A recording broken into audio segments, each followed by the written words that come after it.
Hey, welcome everyone to the Careers in Army Medicine podcast. Today we have a very special guest, Colonel Johannigman from San Antonio. So what we're going to do is we're going to go ahead and let Sergeant Fitzwater take this over.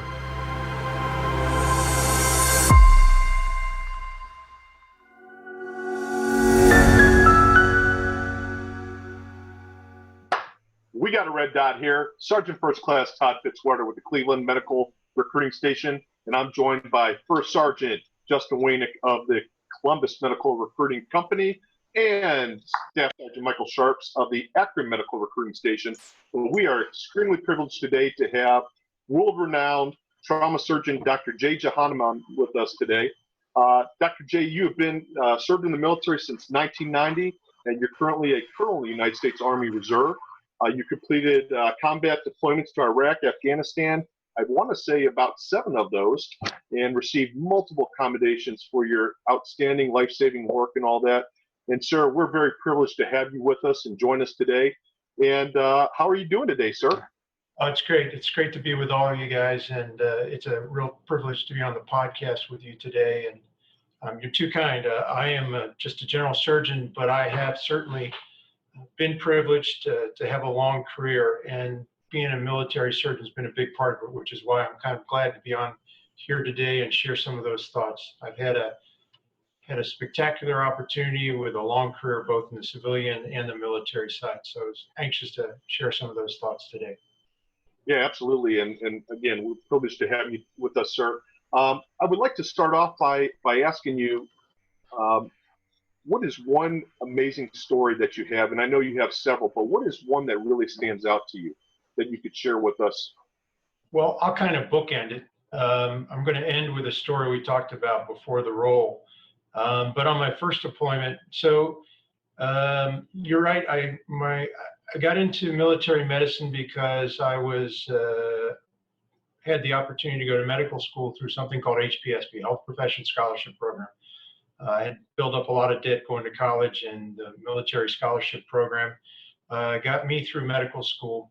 Went through general surgery training, trauma and critical care, and all as a reservist in the inactive reserves. And then actually my first years of duty were at Wilford Hall, and I actually entered as an Air Force reservist. Transitioned back into the civilian world in the mid-90s, and then in 2001, obviously our world changed. In 2003, I had my first deployment with the Air Force in a small, austere surgical facility. We had one operating room. We were a EMEDS 25, which is essentially about like a forward surgical team. We were in a place called Talil, Iraq, and we saw a modest number of casualties, but the one that changed my life was we were working on a Saturday, got a call from the gate that an ambulance from the nearby town was there, and they had a young child in the back. And that child had been injured about 10 days earlier by picking up an anti-personnel device out of curiosity, and it exploded, killing his brother and grievously wounding him. He lost an eye, lost an arm, and had an open abdomen. To make a long story short, over the next approximately 4 weeks, we would operate on this young 9-year-old child some 12 times in a tent with military medicine and the colleagues and the tools we had been taught. We were able to stabilize him, that young man, through some real miracles of both medicine and military service. Actually would eventually be airlifted by an Air Force CCAT team to Germany, and then in an air refueled flight would make it all the way out to California, where a pediatric hospital had volunteered to take him in. That was in 2003, and a little bit earlier this year, I was privileged to see the graduation video of that young man when he graduated from his college equivalent, and we still stay in touch. And the American College of Surgeons actually made him a highlight because he was the first combatant or child or injured person in the theater to actually have a wound vac applied, and the young man's doing very, very well. So that was a journey and an odyssey I'll never forget. I'm so proud of the team we took care of him. That was my first deployment. As you mentioned, I have had the opportunity, I've deployed to Iraq on a number of occasions, in Afghanistan, in the Air Force, being a surgeon in a sea catter. And then my career continued in the civilian world. I worked primarily at the University of Cincinnati, and about a year and a half ago, I made a decision to spend the last part of my career full-time doing the thing that I really enjoy the most. So I transitioned back here to Brooke Army Medical Center in San Antonio, where I'm working in the contractor status for the critical care and trauma surgery service. The bookend story was about 4.5 months ago. We received a soldier who had an incredible story where Army medicine has come in the war years. This was an Army Ranger who was on a mission when they took some indirect fire, but one of the fragments from the mortar round actually hit him, striking his hand grenade that was on his web belt, detonating the hand grenade. Obviously a devastating injury right then and there. He was with a squad, he is a Ranger, and was with his Ranger squad, the element of about 15 strong. Over the past 5 to 7 years, the life-saving opportunities provided by whole blood transfusions have become increasingly apparent, and Army medicine, particularly Ranger medicine and the Committee on Tactical Combat Casualty Care, has pushed the envelope such that in today's operational environment, the Ranger medics will be carrying whole blood with them, or have the opportunity to transfuse whole blood. So this Army Ranger, when the grenade detonated, it took off a large portion of his hip and resulted in a traumatic amputation and the loss of the same side arm. The Ranger medics were on top of him immediately. They applied tourniquets as they should, and they began applying compression dressings to the pelvis area. But most importantly, that medic who attended to him was carrying 2 units of whole blood in a Ranger ready box, which kept the blood cold. So he, in addition to providing life-saving hemorrhage control, immediately began transfusing 2 units of blood. While a medevac was being called for, the casualty responded to the 2 units of whole blood. Blood pressure improved, his pulse came down. But the story is just beginning, because after those 2 units of whole blood, because of the tactical situation, rotary wing evacuation was still about 45 minutes to an hour away. Unbelievably, but it's still hard for me to realize, but having been on the committees that helped look at all this, we realized that whole blood is life-saving, and if we don't have it already harvested, we can harvest it from other members of that Ranger unit. So the Rangers actually type themselves, and the Rangers who are O, either positive or negative, are identified. They know who they are. And in a situation such as this, when more whole blood was necessary, they actually carry transfusion bags in their rucksacks. So the medic called for 2 of the members of the squadron who were known to be O donors to go ahead and lay down, and go ahead. The medics harvested a unit of blood from 2 of the Rangers in that element. So in addition to 2 units of whole blood already carried in a ready box, 2 additional units of warm, fresh whole blood in the middle of the night, in the dark, were harvested and given to that casualty, which provided enough stabilization that the casualty was evacuated by rotary wing to what's called a forward surgical team. The forward surgical team received the casualty at about 90 minutes from wounding. Forward surgical team is staffed by a surgeon and an orthopedic surgeon. They have some operative capabilities, but their primary role was to do exactly what they did that night, which was to further stabilize. They addressed the large pelvic wound, got a degree of hemostasis, continued to transfuse with whole blood as they had the capability at their role 2 out there. And then they were prepared to immediately evacuate that casualty to the larger role 3 over at Bagram Air Base. So they had the casualty for approximately 1.5 hours to 2 hours while they're stabilizing, transfusing, trying to get surgical hemostasis, and then the casualties moved to Bagram. Bagram is what we call a Role 3, but really the equivalent of a civilian Role 1. Casualty arrived there probably at about the 4-hour mark after wounding and goes straight to the operating room, where over the course of about a 3.5-hour operation, he gets a definitive amputation, the pelvis is further stabilized, the arm stabilized. He received about an additional 40 units of blood in that operation and comes out now with a real fighting chance for survival. Concomitantly, in the meantime, while this is going on, it's understood how sick this casualty is going to be, and the likelihood that he's going to need advanced aggressive en route care was recognized. So the ECLS, or the ECMO team from Brooke Army Medical Center right here, led by Colonel Phil Mason, was launched at about the 6-hour mark and begins the process of flying over there to meet the casualty en route. So they're aerial refueled, and they I honestly don't remember all the details. I don't know if they transited through long, but they are patients at a hour. Bagram had continued to stabilize the patient. The ECMO team actually is over there now. And what's also amazing to me in my long history of practice of trauma medicine, you know, the whole blood transfusion has really dramatically changed the impact of these kind of resuscitations on the lungs. Clearly, 20 years ago, this patient would have had a very bad case of ARDS after this kind of trauma.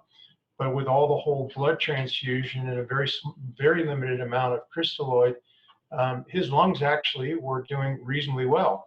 The team had gone over anticipating he might actually require ECMO. He did not, but he did require continuous renal replacement therapy. This is all done by the ECMO team. They really do both ECMO and any form of extracorporeal life support. So Bagram had the opportunity. Bagram does have CRT. They placed him on CRT, and the casualty was picked up by Colonel Mason and his team. CRT was continued. I do know that from Bagram back all the way to Brooke Army Medical Center, that was one continuous flight, 2 refuelings in flight. And that casualty actually gets back to Brooke Army Medical Center somewhere about the 36 to 40-hour mark. And that casualty was cared for at the ISR and the burn center, underwent multiple debridements, but it survived and is actually now in the process of being transitioned into rehab. He'll return to the Center for the Intrepid here at Brooke Army Medical Center, where he'll meet the most sophisticated rehab team that there is, and his prosthetic for his lower extremity will be developed as for his upper arm. I spoke to the team taking care of that troop. He's been discharged a while back and is waiting to have sufficient maturation of his wounds that he'll actually end up at the CFI. So those are the kind of incredible stories. That clearly this would not have been a case that the wonderful civilian trauma centers I've been exposed to, with all their expertise, probably would not have survived.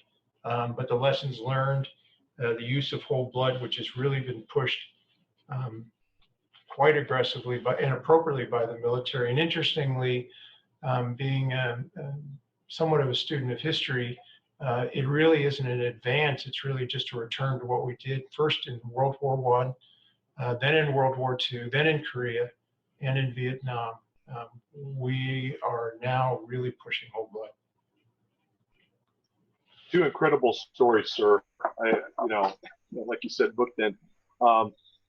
The selflessness and the professionalism and the degree of skill involved in those 2 stories is just outstanding.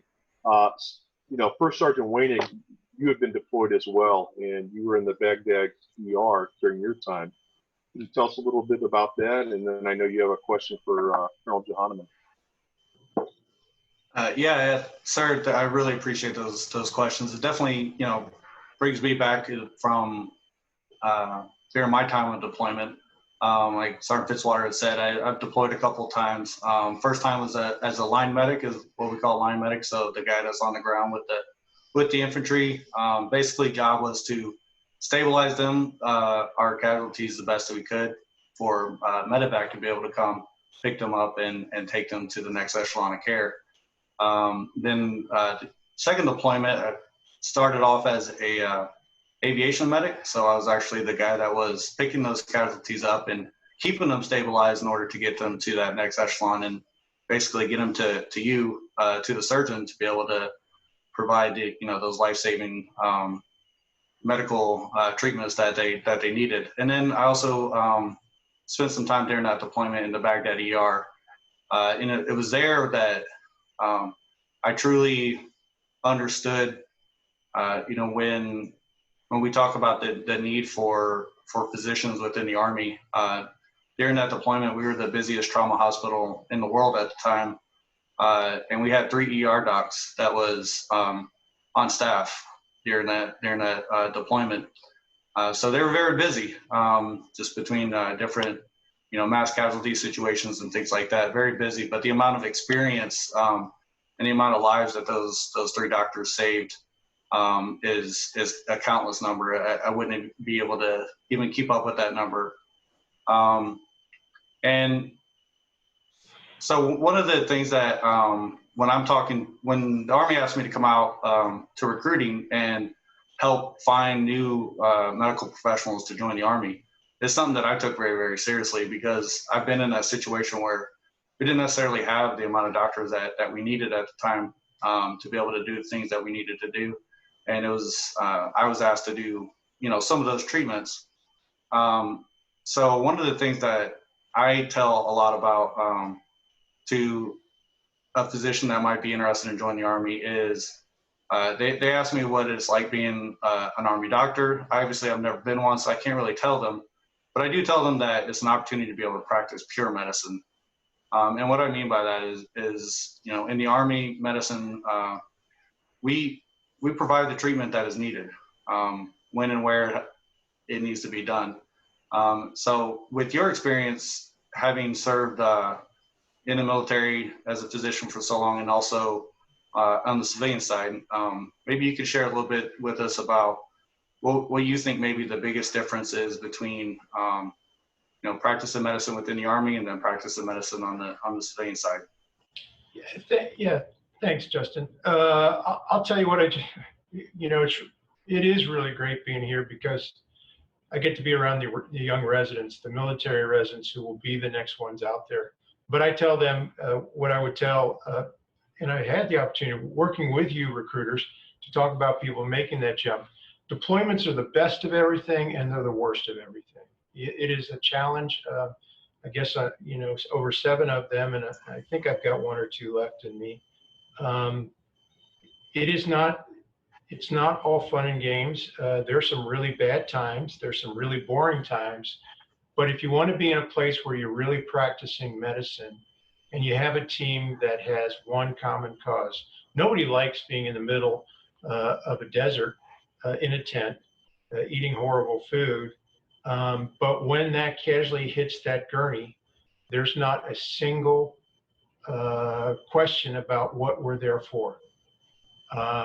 There is not anyone who won't do anything to make sure we do everything right for that casualty, be that one of our own, or be that a civilian, or be that a child. It's also really kind of cool. And I'm obviously a lot older, and as I teach the young residents, I get to be a general surgeon, and I go back and I have to use a stethoscope, and I have to use my hands and my head. I don't have a CAT scanner. I don't have an MRI. I have to do those things I was taught to do. So it is pure, and it can be terrifying, but I've left every one of those with a sense of satisfaction. I also leave every deployment with things that I try to take back to the civilian centers I've worked at and change, so for instance, in the mid 2000s, I saw point of care testing, I saw tags, I saw tourniquets, I saw whole blood. I'll never forget the first time I saw whole blood. Now, it took 10 years to be able to translate that to the civilian world, but it's fascinating. Those of you listening, you may or may not be aware, here in the city of San Antonio, because of military medicine's presence, we have a great presence with Brooke Army Medical Center, Wilford Hall, and the Institute of Surgical Research. In this city, whole blood's carried on the EMS rigs, it's carried in the helicopters, and we are transfusing at our trauma center. We'll see whole blood almost daily coming in from the pre-hospital environment. We have whole blood now on our massive transfusion protocol. It's really dramatically changed the way I can take care of patients. So yeah, it is. I remember a young surgeon I was deployed with coming to me and griping, saying, "This isn't the standard of care. I don't know how to practice." And I walked him to the edge of the tent, and we opened up the flap and looked at the desert, and I said, "Well, this isn't the standard of care either, but it is medicine. It's very good medicine, very effective medicine, and it's amazing what you can do out there with a few simple skill sets and these life-changing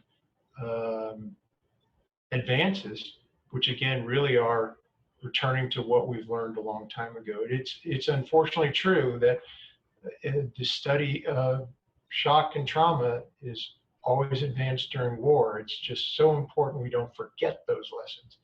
And that's what's fun about being down here, is making sure that the next generation is going to remember those.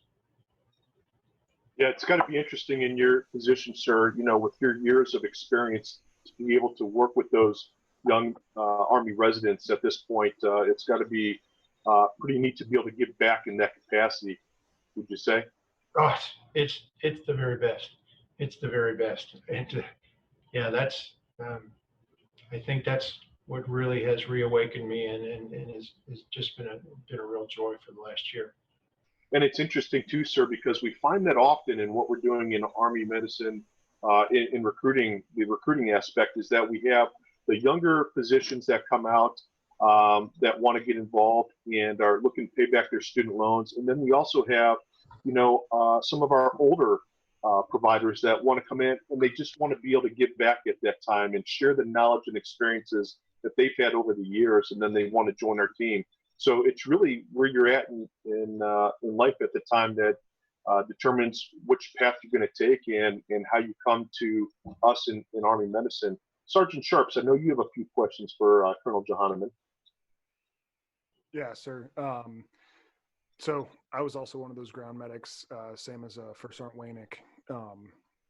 And actually we had an experience when I was out in Hawaii where one of the medics from our sister unit was in a motorcycle versus car incident.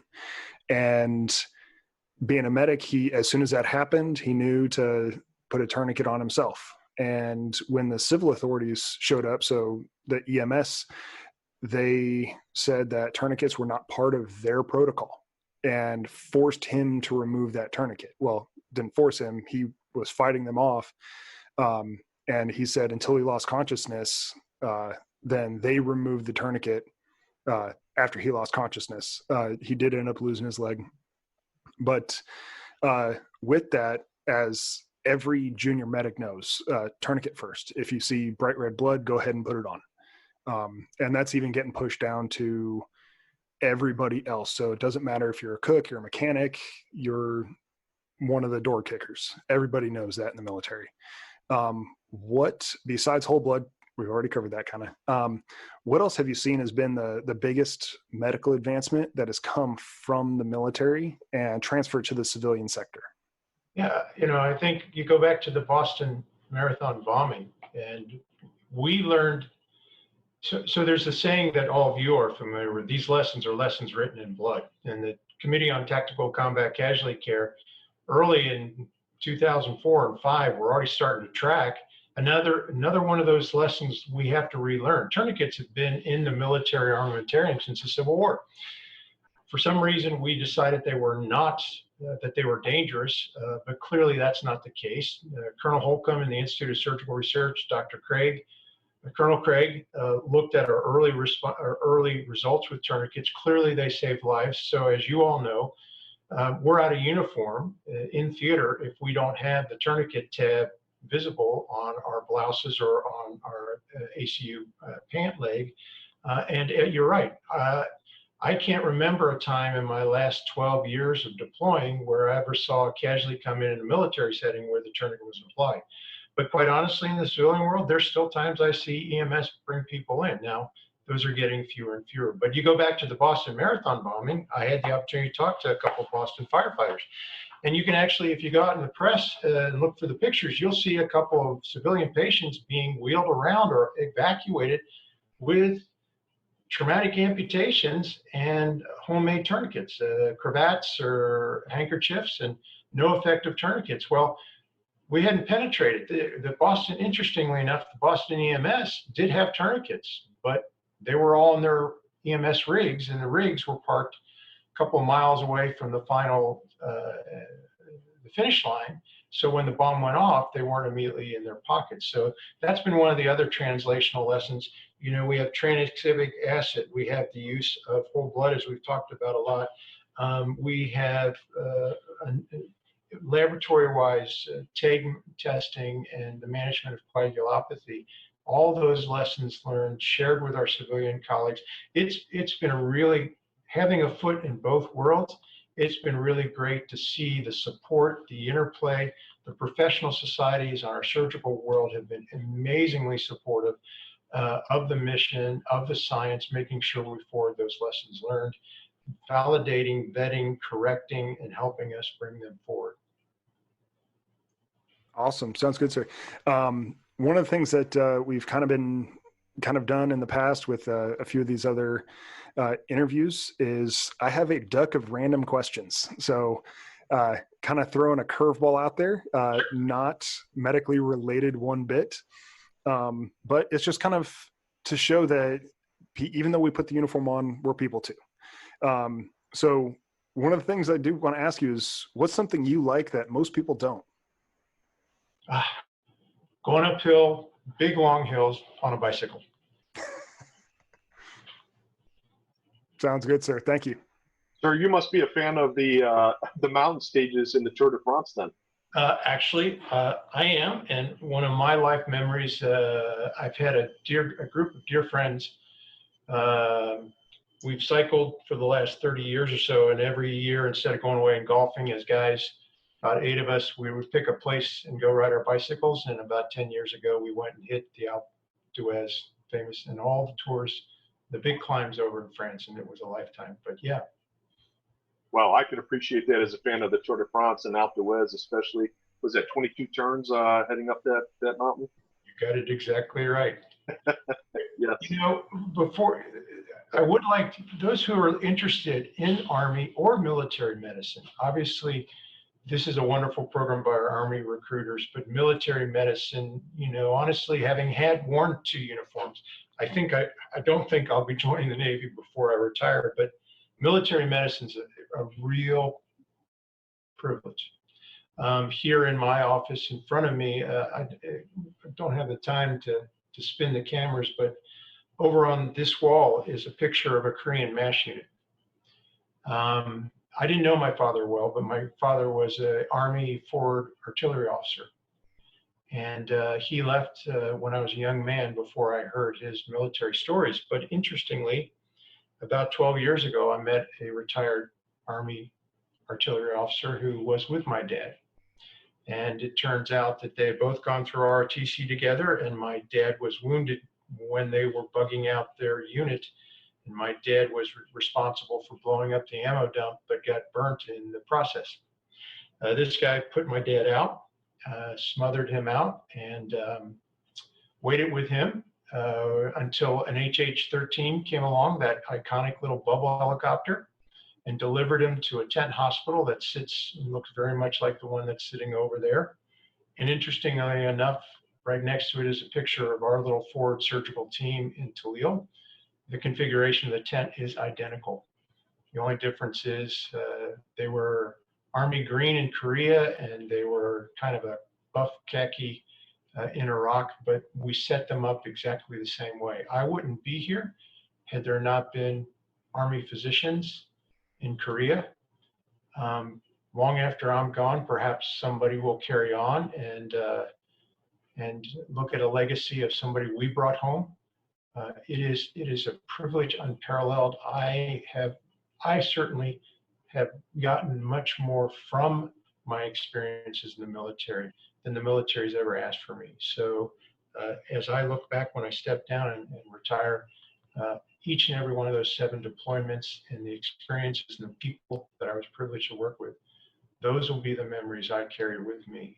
And it's been a privilege to work with military medics and privilege working with you guys today. I do want to, your audience, the guys will have my email and my telephone cell number available at any time. If you have questions, I really enjoy talking to you. That's the trauma pager. Talking to you guys, I will try to give you it straight. I will tell you the good things and the bad things. But for me, obviously, the good things have been more than enough. My mementos sitting over my shoulder right behind me, as you can see. So, barring any reattacks or further questions. Hey, everyone, as you saw, the trauma page went off, so we actually had to go ahead and let him get going. So if you do have any questions, like you said, he is available, but in his best interest, I don't want to actually publish his email address out there. So if you do want to get a hold of him, if you're an applicant, if you're interested in Army medicine, anything like that, go ahead and either reach out to us here on YouTube or visit one of our other social media platforms. We have people available to talk to you at all times, so that way we can get your questions answered. And if it's one of those things where we can't answer it, we are glad to put you in contact with somebody like Colonel Jay that can actually answer those questions from firsthand experience. But thank you very much. Go ahead and like, subscribe, and leave us a comment. Thank you.